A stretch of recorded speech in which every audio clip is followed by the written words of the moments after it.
السلام علیکم، آپ دیکھ رہے ہیں ہو کیا رہا ہے۔ میں ہوں فیصل عباسی، میرے ساتھ موجود ہیں عارف نظامی صاحب۔ بہت شکریہ نظامی صاحب آپ کا۔ اس کے ساتھ ہی ساتھ آج پروگرام میں ہمیں جوائن کیا ہے chairman NDMA lieutenant general Muhammad Afzal صاحب نے۔ جنرل صاحب بہت شکریہ آپ کے وقت کا۔ سر آپ کی طرف آتے ہیں، نظامی صاحب پہلے آپ کی طرف آتے ہیں۔ بہت سے ایونٹس ہیں جو آج ہو رہے ہیں، اس سے متعلق بھی بات کریں گے، لیکن اب تک جو NDMA اور جب سے یہ پاکستان میں 26 فروری سے یہ سلسلہ شروع ہوا اس وقت سے لے کے اب تک نظامی صاحب آپ کو NDMA کا کردار کتنا تسلی بخش نظر آتا ہے؟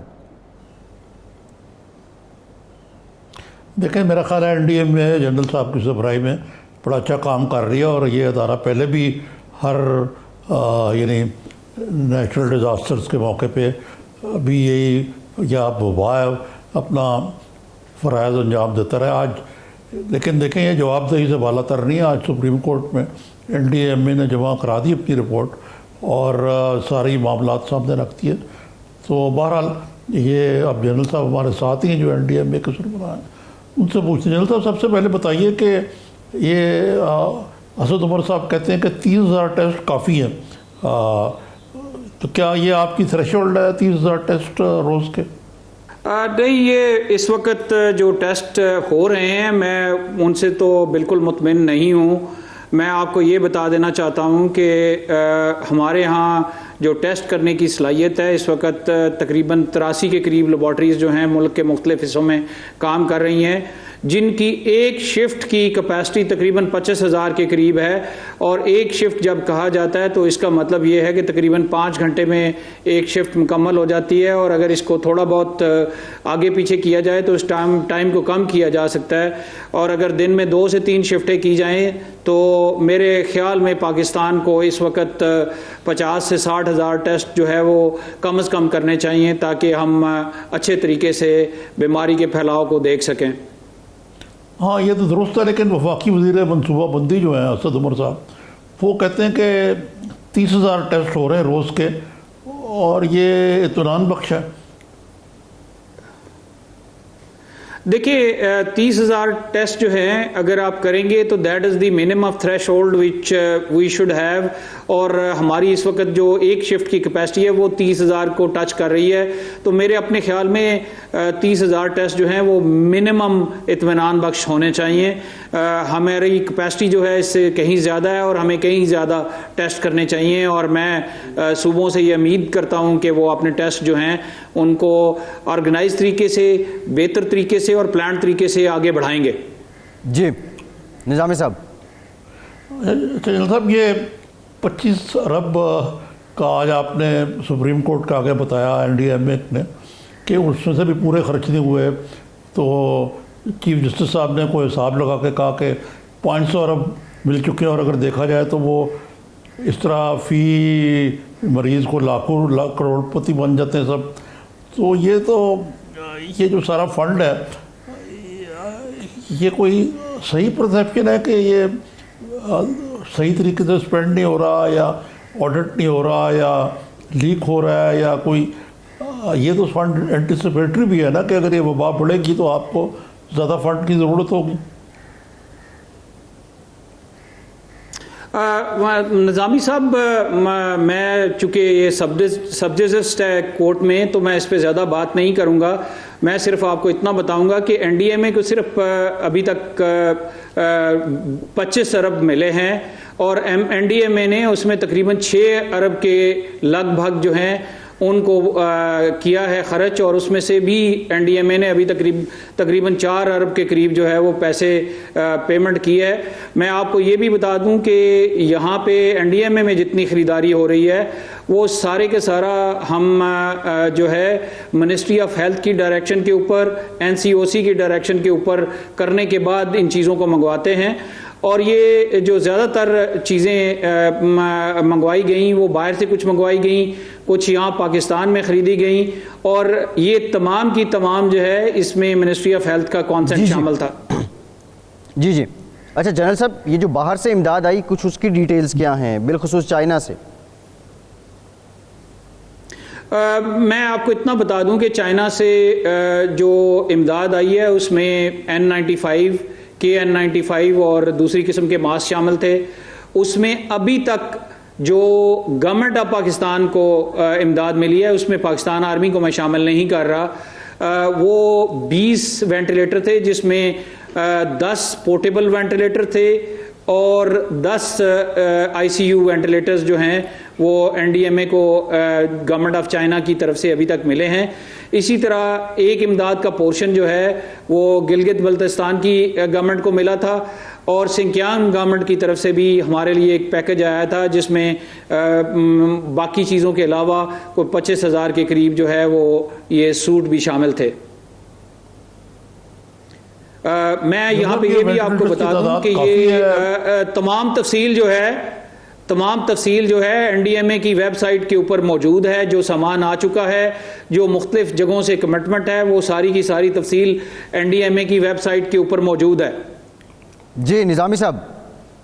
جی ہاں، میں نے دیکھا آپ بڑی ٹرانسپیرنسی کے ساتھ چل رہے ہیں اور میں اس کو ہم سب اپریشیٹ کرتے ہیں، لیکن یہ میرا سوال تھا کہ جو ہمارے پاس وینٹیلیٹرز ہیں اور جو اس بیماری کے بڑھنے کا خدشہ ہے، اس وبا کا موذی کا، اس کے حوالے سے وینٹیلیٹرز کافی ہے یا ہمیں مزید جو ہے منگوانے کی ضرورت ہے؟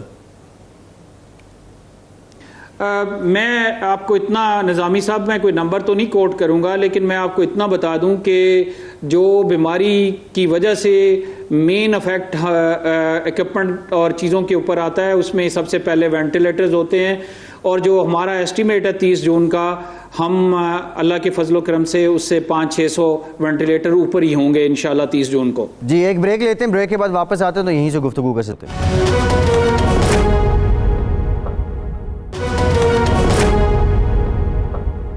بریک کے بعد ایک بار پھر سے آپ کو خوش آمدید کہیں گے۔ ہمارے ساتھ موجود ہیں chairman N D M A lieutenant general Muhammad Afzal sahab. General صاحب، بریک سے پہلے بھی ہم بات کر رہے تھے، نظامی صاحب۔ اچھا جنرل صاحب، میں ایک اور طرف لے کے چلتا ہوں آپ کو کہ یہ آج سپریم کورٹ نے حکم دیا کہ مارکیٹ سیٹرڈے سنڈے کو بھی کھلی رہیں گی، یہ تو چلے، اور انہوں نے سندھ گورنمنٹ نے اپلائی بھی کر دیا۔ دوسری طرف شیخ رشید صاحب نے وزیر اعظم کو منا لیا کہ شاید 30 ٹرینیں جو ہیں وہ چلنی شروع ہو جائیں گی۔ تو لاک ڈاؤن جو ہے وہ وہ اب ایس او پیز میں زیادہ ضرورت ہے۔ لاک ڈاؤن تو اب تقریباً میری پرسیپشن کے مطابق ذاتی نہ ہونے کے برابر رہ گیا۔ ایک تو اس کے بارے میں بتائیے، دوسرا اس کے ساتھ ساتھ ایک یہ بڑا پرسیپشن رہا ہے کہ لاک ڈاؤن پرائم منسٹر جو ہیں وہ کہتے ہیں میں نظریاتی طور پہ اس کے حق میں نہیں ہوں۔ پھر جو سندھ اور باقی وفاق کے درمیان اس معاملے میں جو تھوڑی سی کانفرنٹیشن چلتی رہی ہے، یا لگتا ہے ہمیں چلتی رہی ہے، لیکن آپ کے لیول پہ کیا آپ کی سارے صوبوں سے کوارڈینیشن ٹھیک ہے اور ایک ہی ڈھب پہ سب چل رہے ہیں؟ ہم لوگ جب پہلا ٹرانش ہم نے بھیجا تھا تو ہمیں یہ محسوس ہوا تھا کہ اس کی جو چیزیں ہیں وہ ڈاکٹرز تک پوری طرح پہنچ نہیں رہی ہیں۔ میں آپ کو یہ بھی بتاؤں کہ اس وقت کے بعد سے ہم لوگوں نے یہ فیصلہ کیا تھا کہ فوج کی مقامی کوروں کے ذریعے جو ہے یہ سامان مختلف اسپتالوں میں پہنچایا جائے، اور اس وقت بھی تقریباً 413 اسپتالوں کو جو سامان جا رہا ہے وہ فوج کی مختلف کوروں کے ذریعے جاتا ہے، اور ہم پروونشل گورنمنٹس کو اس میں بتاتے ہیں۔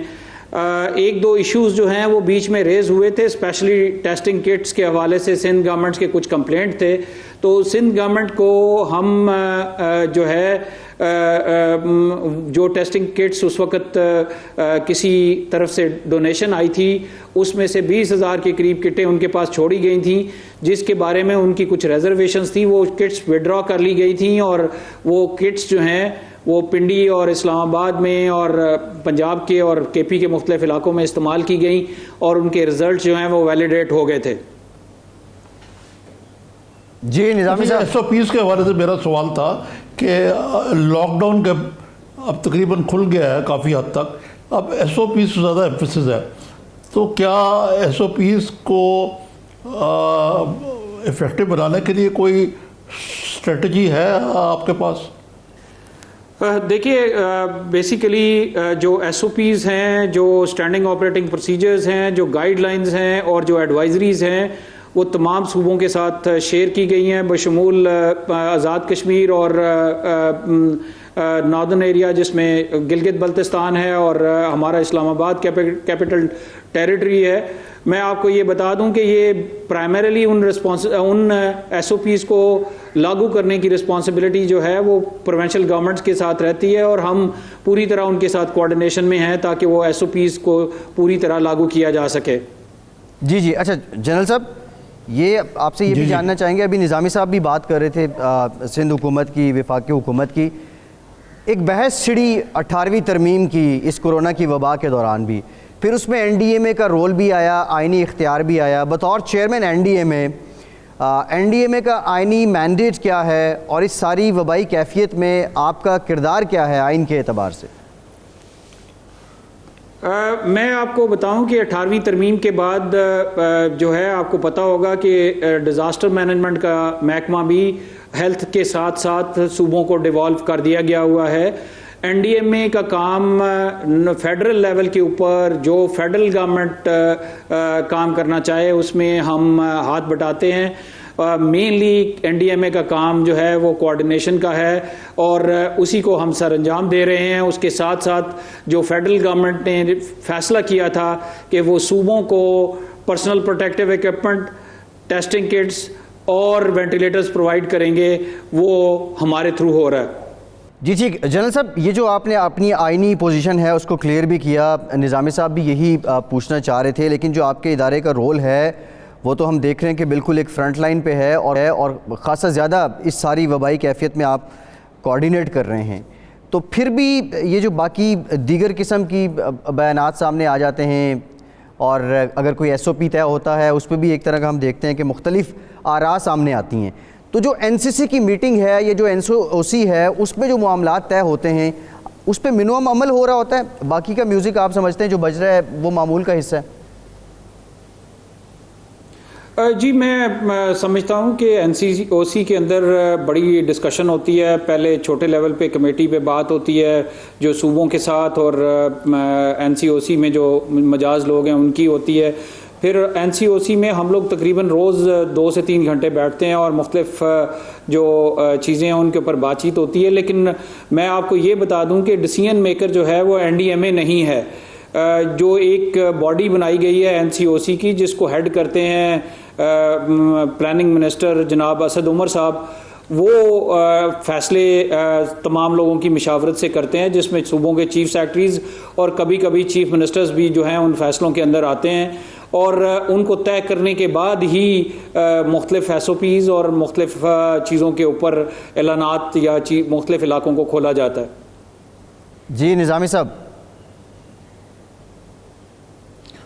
جی یہ جو ایک آپ نے جو اخراجات کی تفصیل ہے، اس پہ کچھ سپریم کورٹ نے عدم اطمینان کا اظہار کیا ہے، اس سبب میں آپ کوئی ان کو تفصیلی جواب دے رہے ہیں یا دے چکے ہیں آڈٹ کے حوالے سے؟ جی ہم تفصیلی جواب جو ہے دے چکے ہوئے ہیں۔ میں چونکہ یہ ابھی سپریم کورٹ میں ہے تو میرا اپنا خیال ہے کہ مجھے آج اس پہ بات نہیں کرنی چاہیے۔ کل انشاءاللہ دوبارہ ہیئرنگ ہوگی تو کورٹ کو ہم مطمئن کریں گے ہر طرح سے۔ میں آپ کو یہ بھی بتا دینا چاہتا ہوں کہ این ڈی ایم اے نے آڈیٹر جنرل آف پاکستان کو پہلے ہی لیٹر لکھا ہوا ہے کہ جی آپ ہمارا جون کے وسط سے آڈٹ کر لیجئے ان خریداریوں کا۔ اور میں آپ کو یہ بھی بتا دوں کہ این ڈی ایم اے نے کو جو ابھی تک 25 بلین ملے ہیں اس میں سے میں پہلے بھی بتا چکا ہوں تقریباً لگ بھگ 6 بلین خرچ ہوئے ہیں، اور یہ تمام خرچے جو ہیں وہ منسٹری آف ہیلتھ کی طرف سے جو ہمیں گائیڈ لائنز آتی ہیں کہ یہ چیزیں خریدی جائیں وہی چیزیں خریدی جاتی ہیں۔ اور میں آخری بات جو میں کہنا چاہوں گا کہ یہ تمام چیزیں جو ہیں ان کی تفصیل جو ہے وہ ہماری ویب سائٹ پہ موجود ہے، اور مجھے امید ہے کہ انشاءاللہ سپریم کورٹ جو ہے وہ مطمئن ہوگی ہمارے تمام اقدامات سے۔ جی نظامی صاحب۔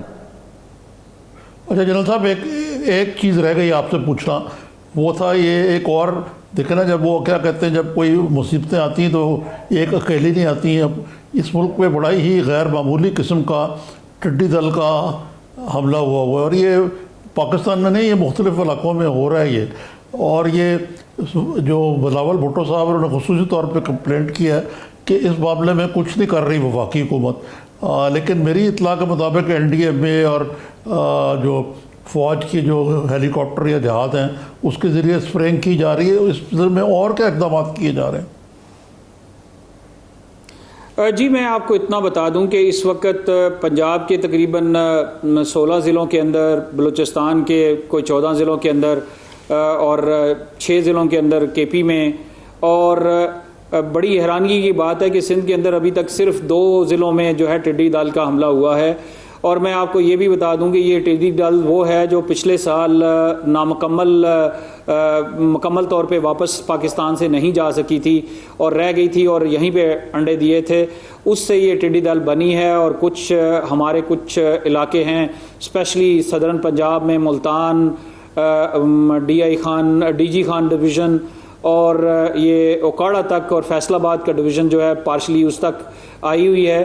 میں آپ کو جو چیزیں بتانا چاہتا ہوں کہ این ڈی ایم اے چائنا سے 3 لاکھ لیٹر میلاتھیون جو کہ اس کے خلاف مدافعت کے لیے دوا استعمال ہوتی ہے، اس کے علاوہ 50,000 لیمڈا ایک اور دوا استعمال ہوتی ہے، وہ لے کے صوبوں کو تقسیم کر چکا ہے. اس کے علاوہ 50 اسپرے کٹ جو ہیں وہ چائنا سے منگوائی گئیں اور تقسیم کی گئیں. 100 کٹس کا جو ہے وہ تقریباً جولائی کے مہینے میں پہنچے گی. وہ اس کا آرڈر کیا گیا ہے لنڈن میں ایک کمپنی کو جو کہ اس کی اسپیشل اسپریئرز بناتی ہے. یہاں پہ 2-3 لوکل کمپنیز ہیں جنہوں نے امپرووائز کیے ہیں اسپرینگ کٹ، ان کو آرڈر دے دیا گیا ہے، ایک کو 200 کا، ایک کو 20 کا، اور جس کو 200 کا دیا گیا اس کو 15 کٹس پہلے بنانے کے لیے کہے گئے ہیں. اور اگر وہ کٹس اچھے ہوں گے تو پھر 200 کٹس جو ہیں ان سے بھی خریدے جائیں گے. فوج کے پاس 5 ہیلی کاپٹر تھے، وہ ان سے لے کے ان کے اوپر امریکہ سے منگوا کے اسپرینگ کٹ جو ہے لگائی گئی ہیں. ایک جہاز جو ہے وہ ٹرکی سے منگوایا گیا ہے، اس کو ڈس اسمبل کر کے C-130 میں ڈال کے جلدی وہاں سے منگایا گیا ہے. وہ جہاز اسمبل ہو گیا اور کل سے جا کے وہ فلیٹ کو جوائن کر لے گا. DPP جو ڈپارٹمنٹ آف پلانٹ پروٹیکشن ہے، ان کا ایک جہاز جو ہے وہ پہلے سے موجود ہے. یہ تمام جہاز جو ہیں وہ صوبوں کی ڈسپوزل پہ ہیں. جہاز کی امپلائمنٹ کا میں آپ کو تھوڑا سا یہ بتا دیتا ہوں کہ جہاز کو جب تک ارلی وارننگ نہیں دی جاتی کسی سوامپ کے بارے میں، جہاز جو ہے وہ غیر یقینی طور پہ کسی ایک علاقے میں جا کے نہیں ڈپلوائے ہو سکتا.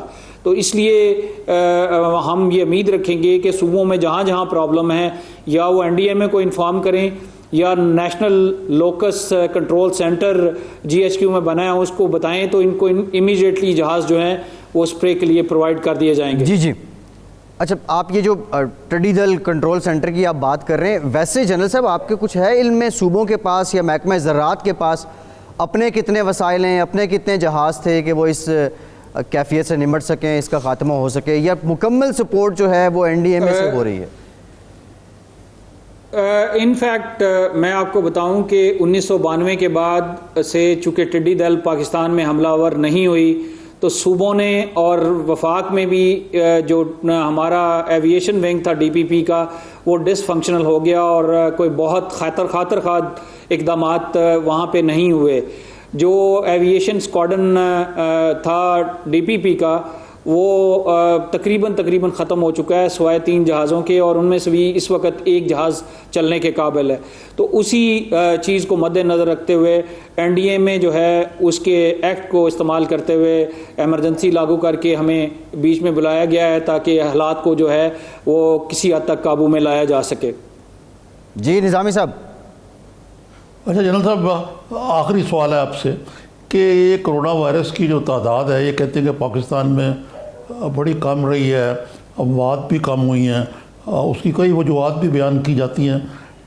بعض جو ہیں وہ کہتے ہیں کہ جی یہ جولائی تک 2 لاکھ تک پہنچ جائیں گے اس کے جو متاثرین ہیں، اور اموات بھی بڑھ جائیں گی، خاص طور پہ یہ جب سے یہ لاک ڈاؤن کو نرم کیا گیا. تو آپ لوگوں کی جو ماہرین کی کیا اندازے اور رائے ہے اس بارے میں؟ دیکھیں، میں اس کے اوپر بہت زیادہ اسٹڈیز چلتی رہی ہیں، بہت زیادہ کام ہوتا رہا ہے، لیکن میں آپ کو یہ بات بتا دوں کہ یہ بیماری اگر کسی کے اوپر حملہ آور ہوتی ہے تو تقریباً 10 سے 14 دن کا ٹائم ہوتا ہے جس میں ہوتی ہے. میں آپ کو ایک بات یہ بتانا چاہتا ہوں کہ تقریباً 4 ہفتے ہو گئے ہیں لاک ڈاؤن کی کیفیت کو ذرا کم کیا گیا اور کافی ساری چیزیں کھولی گئیں. آج اس کے اثرات جو ہے وہ ظاہر ہونے چاہیے تھے، لیکن اگر ہم ڈیٹا کو دیکھتے ہیں، چیزوں کو دیکھتے ہیں، تو لاک ڈاؤن نرم کرنے سے بہت زیادہ بیماری کی بڑھاوے کا اندیشہ نظر نہیں آیا. اور مجھے امید ہے کہ جو ہماری اس وقت پروجیکشنز نئے سرے سے کی جاتی ہیں وہ جو ایکچوئل ہو رہا ہے اس کے کافی کلوز ہیں، اور مجھے امید ہے کہ جون 30 تک جو ہم نے پروجیکشن کی ہوئی ہیں چیزیں اسی طرح چلیں گی، اور اللہ کے فضل و کرم سے ہم اس کے مطابق اپنی چیزوں کو تیار کر سکیں گے. جی ٹھیک ہے، بہت شکریہ. لیفٹیننٹ جنرل محمد افضل صاحب، چیئرمین NDMA میں ہمارے ساتھ موجود بڑی نوازش آپ کی، اور بڑا مفصل بڑا ڈیٹیل انہوں نے بتایا NDMA کے کردار. لیکن ایک بریک لیتے ہیں، بریک کے بعد جب واپس آئیں گے یہ جو لاک ڈاؤن میں مزید نرمی ہوئی ہے، کاروبار اب فعال ہونا شروع ہو گئے ہیں، اس سے متعلق بات کریں گے. ہمارے ساتھ رہیے.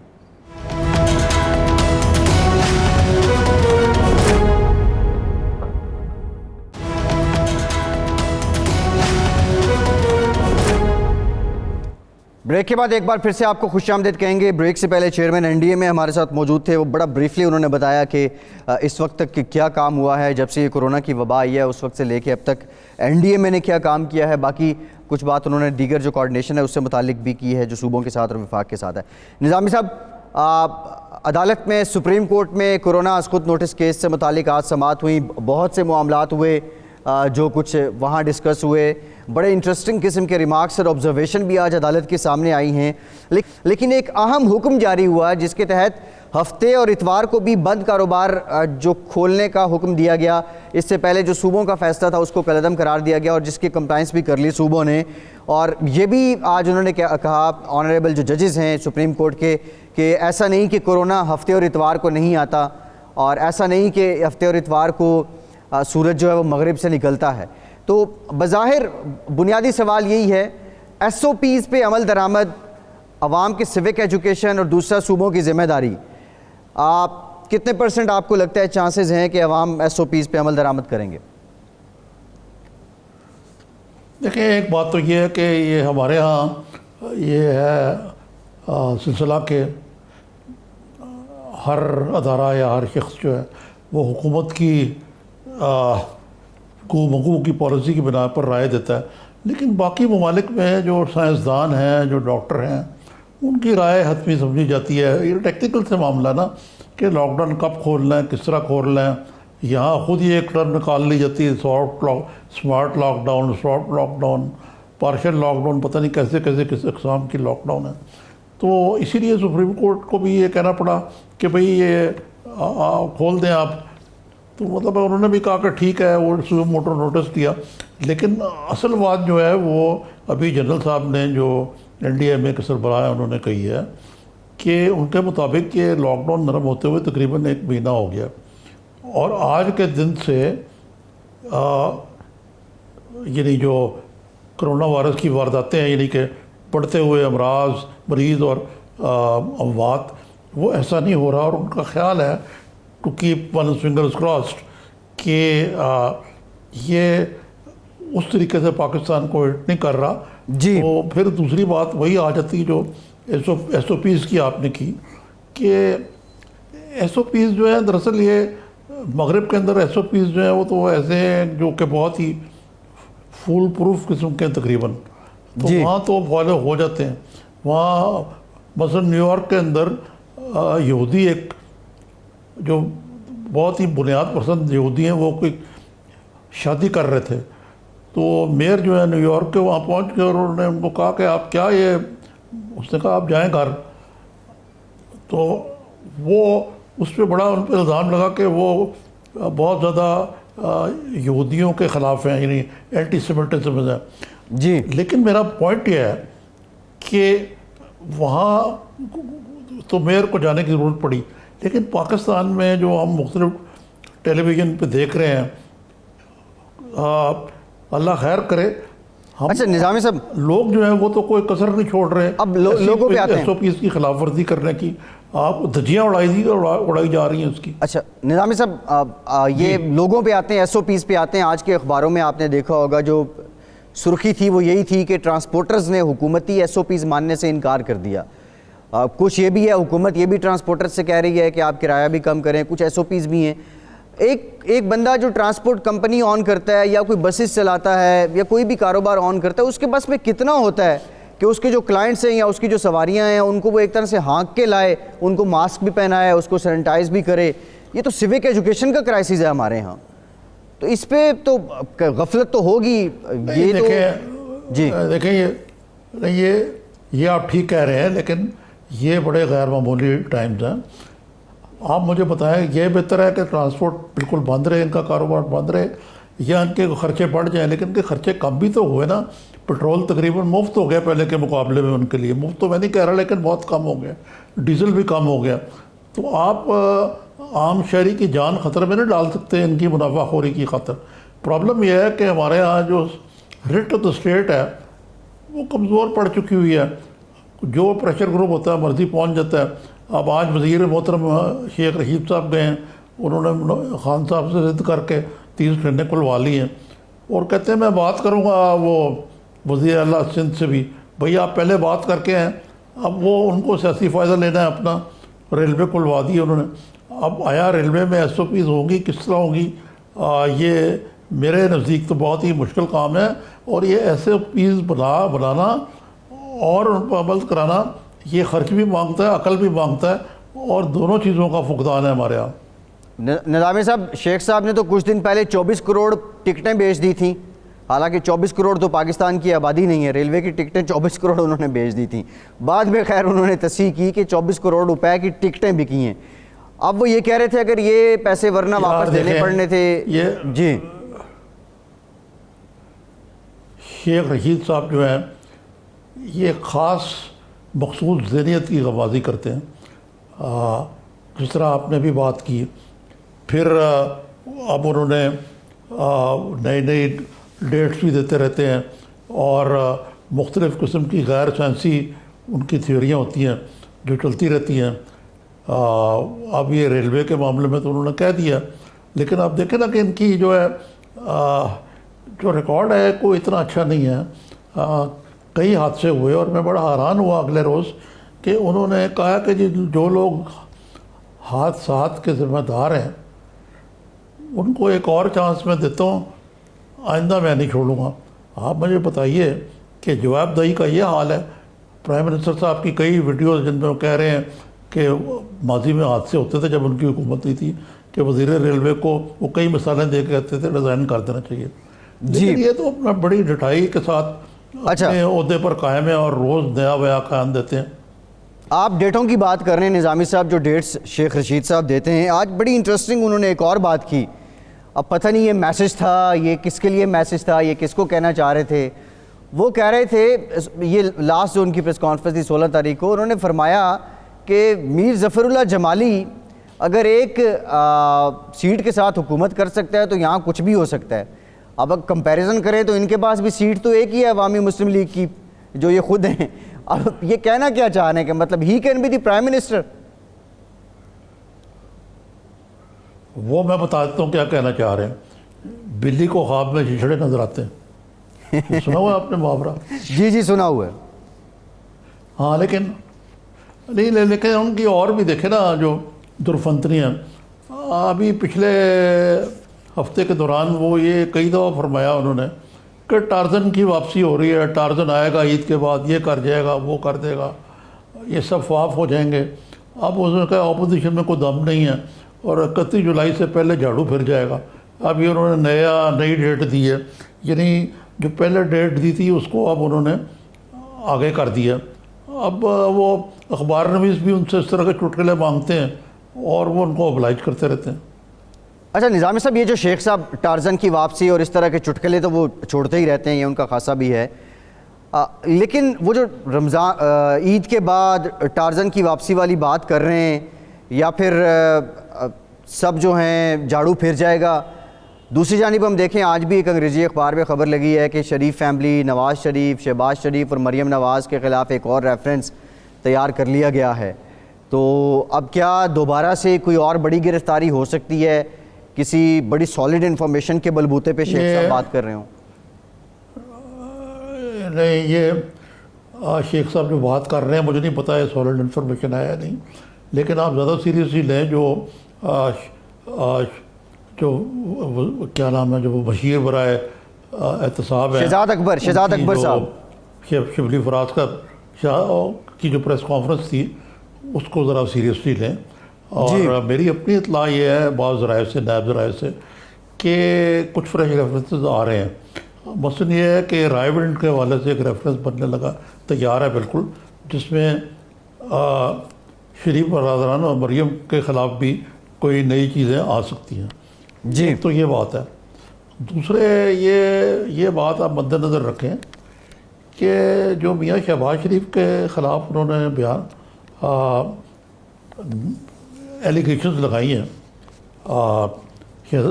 شہزاد اکبر صاحب نے اور جی شبلی صاحب نے، مینلی شہزاد اکبر نے، اس سے ایک تو خیر ایک طرف تو یہ بات جو ہے بالکل یہ کو جو ایک بیچ میں ایک ریڈ لائن ڈرا تھی کہ جی ہمارا نیب سے کوئی تعلق نہیں ہے. اگر کوئی تعلق نہیں ہے تو پھر حکومتی مشیر کس مسئلے پہ اس قسم کی پریس کانفرنسیں کرتے ہیں، اور شیخ رشید کس طرح کے دعوے کرتے رہتے ہیں. جی اصل لیکن اس کو ایک طرف رکھتے ہیں آپ. کچھ معاملہ جو ہے نا وہ گمبھیر ہے شہباز شریف صاحب کے لیے. یہ جو انہوں نے جو لگائی ہیں ایلیگیشنز شہباز شریف صاحب کے اوپر، ان کو کوئی جواب دینا پڑے گا. میں یہ کہہ دینا کہ میں اپنے بچوں کے لیے ذمہ دار نہیں ہوں. دوسرے اگر ان معاملات میں جو وہ کہہ رہے ہیں اگر 10% بھی سچائی ہے تو ہی از ان سیریس ٹربل. جی ٹھیک ہے. اسی لیے آپ نے نوٹ کیا ہوگا کہ شہباز شریف صاحب مکمل خاموش ہو کے بیٹھے ہوئے ہیں. اچھا نظامی صاحب، یہ جو آپ شہباز شریف صاحب کی بات کر رہے ہیں، ایک سوال جو ہم نے اس دن بھی نون لیگ کے جو ریپریزنٹیٹیو تھے ان سے اٹھایا تھا، یہ شہزاد اکبر صاحب کی پریس کانفرنس ہو یا حکومتی جو ان کے ساتھ دوسرے وزیر بات کر رہے ہوتے ہیں، وہ بڑے اسپیسیفائی قسم کے ٹارگیٹڈ ان پہ الزام لگا رہے ہوتے ہیں، اور شہباز شریف صاحب کی جانب سے بالکل ایک یونیفارم قسم کا اس کا ری ایکشن آتا ہے جو پہلے بھی آتا رہا ہے، میں ذمہ دار نہیں، یا بچے، یا یہ جھوٹ، یا گٹھ جوڑ XYZ جو بھی ہے. اب نون لیگ کے حلقوں میں کیونکہ شہباز شریف صاحب کے ساتھ آپ کی قربت بھی رہی ہے، کیا چل کیا رہا ہے؟ شہباز شریف صاحب کیا سوچ رہے ہیں اس معاملے کو لے کے؟ پھر ساتھ وہ اپوزیشن لیڈر بھی ہیں. نہیں، قربت رہی نہیں. میں اب بھی بڑا قریب ہوں، لیکن جان اللہ میاں کو دینی ہے، غلط بات میں نہیں کر سکتا. بات یہ ہے کہ میرے جو ذرائع ہیں وہ کہتے ہیں کہ انہوں نے جو تھے نا جن کے تھرو یہ پیسے آتے جاتے رہے ہیں اور ان سب کے اکاؤنٹس میں جمع ہوتے رہے ہیں منی لانڈرنگ کے ذریعے.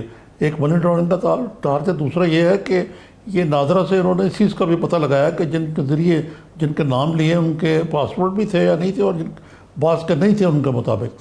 تو یہ جو ہے بڑی سیریس قسم کی ایلیگیشنز ہیں اور الزامات ہیں. اب یہ دیکھنا یہ ہے کہ آیا دوبارہ شہباز شریف کو سرکاری مہمان بنایا جاتا ہے یا ان کو پیشیاں بختائی جاتی ہیں. دونوں صورتوں میں ان کے لیے جو ہے نا وہ جس کو کہتے ہیں نا ہز گوس از کوکڈ اس معاملے میں. اور انلیس کہ کوئی ان کے پاس irrefutable ایویڈنس ہو، کیونکہ نیب کا قانون جو ہے تو غیر منصفانہ ایک لحاظ سے، اور ہم ہمیشہ کہتے رہے یہ کہ you are proven guilty unless you prove کہ یو آر ناٹ. یعنی کہ پہلے آپ مجرم ہوتے ہیں، ملزم بعد میں بنتے ہیں. جی تو یہ شہباز شریف صاحب کے لیے بہت ہی ٹف ٹائم ہے. اور آپ دیکھ رہے ہوں گے کہ شہباز شریف صاحب نے بالکل منہ پہ ٹیپ لگائی ہوئی ہے. فرق یہ ہے کہ وہ گھر میں بیٹھے ہیں، مریم بھی گھر میں بیٹھی ہوئی ہیں، لیکن دونوں بالکل بول نہیں رہے. اچھا نہیں نظامی صاحب، اچھا ٹیپ ایک تو انہوں نے کیوں لگائی ہے، دوسرا وہ جو ایک تھیوری چل رہی تھی کہ شہباز شریف صاحب تو اپنی شیروانی بھی سلوا کے آئے تھے اور وہ تو بڑی امید کے ساتھ پاکستان لوٹے تھے. تو اب تو دوسری اگر یہ باتیں سب ہو رہی ہیں، شہباز شریف صاحب کو تو لینے کے دینے پڑ گئے ہیں. اور دوسرا ٹیپ کیوں لگا رکھی ہے شہباز شریف صاحب نے؟ یہ کیا یہ جو پریشر ہے شہزاد اکبر صاحب کی پریس کانفرنس ہے اسی وجہ سے ٹیپ لگا لی ہے؟ ہاں جی، میرا خیال ہے کہ یہ کچھ جو درون خانہ چیزیں چل رہی ہیں. دیکھیں نا، یہ جو شہباز شریف صاحب کو بلانے والے ہیں، ان کے کئی پروگرام چل رہے ہوتے ہیں. کبھی آپ نے دیکھا کبھی کمپیوٹر پر جو یہ ہوتا ہے پروگرام جو چلتے ہیں، 2-3 پروگرام اکٹھے آپ نے کھولے ہوتے ہیں، ایک پیچھے ایک اور چل رہا ہے، ایک اور چل رہا ہے. ملٹی ٹاسکنگ کہتے ہیں. تو یہاں بھی یہ ہوتا ہے کہ پلین نہیں، ملٹی ٹاسکنگ نہیں، کہ اس کو کچھ اور کہتے ہیں. مطلب یہ ہے کہ بیک گراؤنڈ میں کوئی پروگرام چل رہے ہیں، کبھی آپ نے بٹن دبایا کمپیوٹر میں، وہ کھول لیا، کبھی وہ کھول لیا. تو مطلب ہے کہ plan a, plan be, plan سی، پتہ نہیں کیا اس ملک میں ہونے والا ہے. لیکن کچھ اگر وہ شہباز شریف، میرا نہیں خیال کہ اتنے بھولے بادشاہ ہیں کہ وہ آئیں گے اور ان کو اچکن پہنا کے اور وزارت عظمیٰ دے دی جائے گی. انہوں نے خود بھی اس کی تردید کی ہے، لیکن یقیناً کوئی نہ کوئی ان کو سبز باغ دکھایا اور کوئی ایشورنسز دی گئیں جس کی بنیاد پہ واپس آئے. ادروائز تو آپ دیکھیں کہ 4 مہینے وہاں جو مکھیاں مارتے رہے، اس کی کوئی ضرورت نہیں تھی لنڈن جانے کی، وہ پہلے آ سکتے تھے. جی کرونا وائرس تو چلے ایک ایسی وبا جو ایک کنٹرول سے باہر ہے، لیکن بڑے بڑے سیاسی کرائسس بھی آئے ہیں اور شہباز شریف بڑے آرام سے بیٹھے رہے باہر. جی ٹھیک ہے. شاید نظامی صاحب اسی لیے میں کہہ رہا تھا کہ لینے کے دینے ان کو کہیں نہ پڑ گئے ہوں. اچھا، ایک اور خبر ہے. وفاقی وزیر اطلاعات ہیں شبلی فراز صاحب، انہوں نے تردید کی ہے یہ جو افواہیں چل رہی تھیں سندھ میں گورنر راج سے متعلق یا پھر گورنر کی تبدیلی سے متعلق، اور انہوں نے یہ بھی کہا کہ کچھ شرپسند عناصر ان حالات میں حکومت کی توجہ ہٹانا چاہ رہے ہیں. ان افواہوں کا مقصد کیا ہوتا ہے نظامی صاحب؟ کیا حکومت کی توجہ ہٹانا ہی ہوتا ہے یا کوئی خبر دینا ہوتا ہے، کوئی انڈیکیشن ہے؟ یہ دیکھنا، شبلی فراز، آج بھی میں ان کا میٹنگ میں تھا، زوم پہ ہماری CPNA کی میٹنگ تھی. وہ بڑے ٹھہرے ہوئے اور صحیح بات کرتے ہیں. جو انہوں نے بات کہی ہے وہ ٹھیک کی ہے، لیکن سوال جو ہے اس میں یہ ہے کہ یہ اس قسم کی افواہیں اس لیے اٹھتی ہیں کہ بعض وزیر جو ہیں بڑی غیر ذمہ دارانہ گفتگو کرتے ہیں اور بعض چاہتے بھی ہیں کہ وہاں گورنر رول لگ جائے. لیکن گورنر رول لگانا اتنا آسان نہیں میرے بھائی. گورنر رول جو ہے آئین کے تحت، یہ جو 18ویں ترمیم جس کو کہا جاتا ہے، ایک بہت مشکل کام ہے. وہ پہلے کی طرح نہیں ہے کہ گورنر رول لگا دیا جس طرح کہ PPP کے دور میں لگایا گیا تھا اور سلمان تاثیر گورنر لگ گئے تھے. یہاں گورنر تھے ہی لیکن وہ سب کچھ ہو گئے تھے. یہاں پہ ذرا اب شاید یہ پارلیمنٹ سے اس کی اشیر بات لینی پڑتی ہے، کچھ اس قسم کے اس وقت میرے سامنے نہیں ہے، لیکن یہ ذرا مجلک سا معاملہ ہے. تو اب دیکھیں نا، اب گورنر راج کا جو افواہ کیوں نہ اڑے، اگر وزیر خارجہ جو ہیں یہ فرمائیں کہ ہم سندھ آ رہے ہیں، آپ خبردار رہیں، ہم سندھ آ رہے ہیں. جی اب اس کا کیا مطلب ہے؟